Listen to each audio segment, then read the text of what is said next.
I found out my husband was cheating, so I went to my sister's husband, and everything unraveled.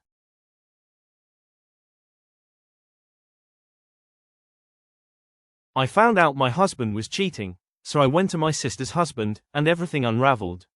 I'm a 32-year-old woman, and for 10 years I thought my marriage failed because of me. My husband, Mark, and I have been together since our early 20s. We grew up together, built a life together, and planned a future that always included children. They just never came. Years of trying turned into years of doctor appointments, test results, careful conversations. Eventually, I was told infertility was likely on my side.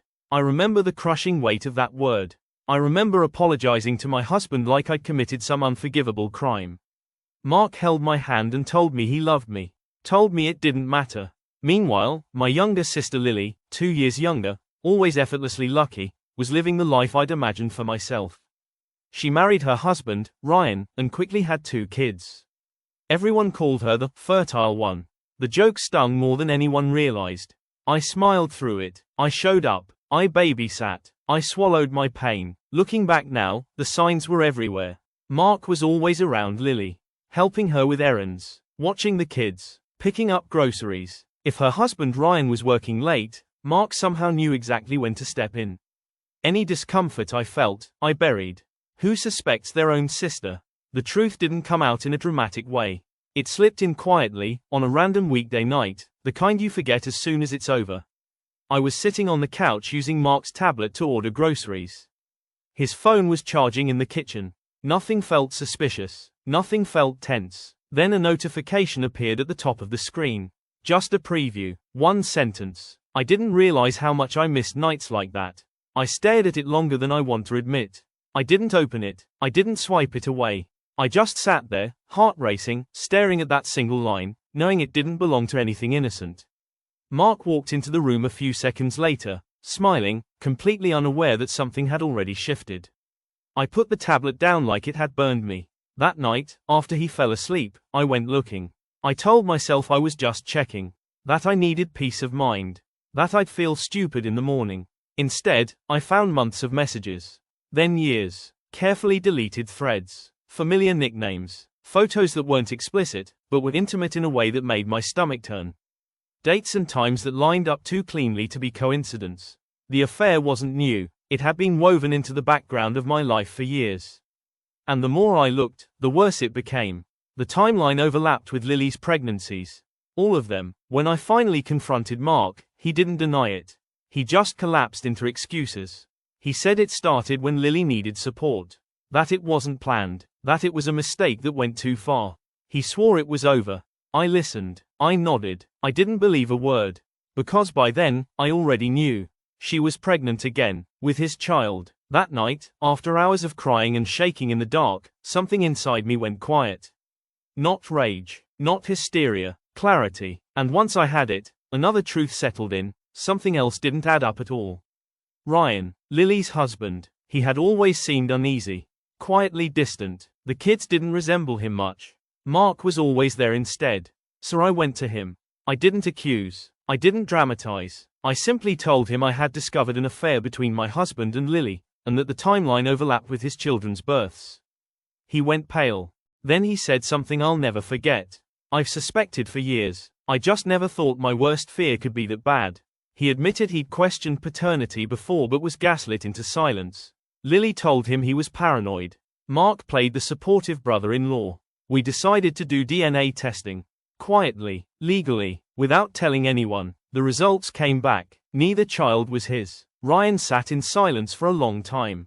Then he thanked me, not for the pain, but for finally telling the truth. That's when Lily announced she wanted to share her happy news at Christmas dinner. And that's when we made our plan. Christmas dinner felt wrong from the moment I walked in. The house was warm, glowing with lights and decorations, but my chest felt tight, like I couldn't get a full breath. Mark sat beside me, relaxed, joking with my dad like nothing in the world was wrong. Lily was across the room, laughing, one hand occasionally drifting to her stomach. She looked happy. That almost broke me. Ryan caught my eye once. Just once. A silent look of understanding passed between us. No words. No nods. Just shared dread. Dinner was loud. Plates clinked. Wine glasses refilled. My mother talked about how blessed our family was. How proud she was of both her daughters. I felt like I was watching everything from underwater. After dessert, Lily stood up. She tapped her glass with a spoon, smiling nervously in that fake sweet way she always had when she wanted attention. I have some exciting news, she said, placing a hand on her stomach. The room erupted immediately. Oh my God, another one, that's wonderful. My mom was already crying. Lily waited for the noise to die down, glowing under all that praise. We're expecting again, she said softly. Baby number 3. Everyone clapped. That's when I stood up. My chair scraped loudly against the floor. The sound cut through the room like a knife. Conversation stopped mid-sentence. Mark turned to me, confused. I remember how steady my voice sounded, even though my hands were shaking. Since we're sharing family news, I said, I think it's time we stop pretending. Lily froze. Ryan stood up beside me and placed a thick envelope on the dining table. The sound of it hitting the wood echoed in the silence. Mark frowned. What is this? He asked, already defensive. I didn't look at him. I looked at my parents. For 10 years, I said, I believed my marriage was failing because I couldn't have children. I blamed myself. I apologized for something that was never my fault. My mom's smile faded. I turned to Lily. My sister has been sleeping with my husband for years. The room exploded. What? That's not funny. Stop this right now. Lily started crying immediately. Loud, dramatic sobs. Mark stood up, furious. This is insane, he said. You're ruining Christmas. Ryan spoke for the first time. Those kids aren't mine. That's when everything shattered. He opened the envelope and slid the papers across the table. DNA results. My dad picked one up with trembling hands.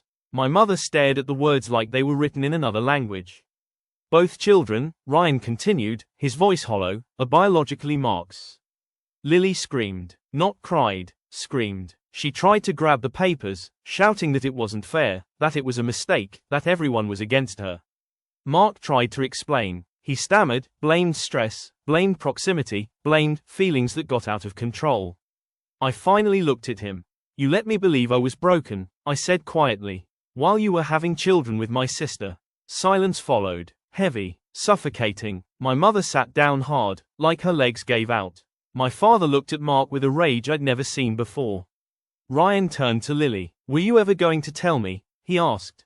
She couldn't answer. That was the loudest moment of the night, not yelling, not crying, but the realization settling over everyone all at once. I picked up my coat. I didn't come here to fight, I said. I came to stop lying. I walked out without looking back. Behind me, I heard shouting, crying, a family collapsing in real time. Ryan followed shortly after. We stood outside in the cold night air, neither of us knowing what to say. Finally, he whispered, "Thank you for telling me the truth." We divorced them within months. Lily lost her marriage. Mark lost his reputation. My parents lost the illusion of the family they thought they had. And I lost 10 years.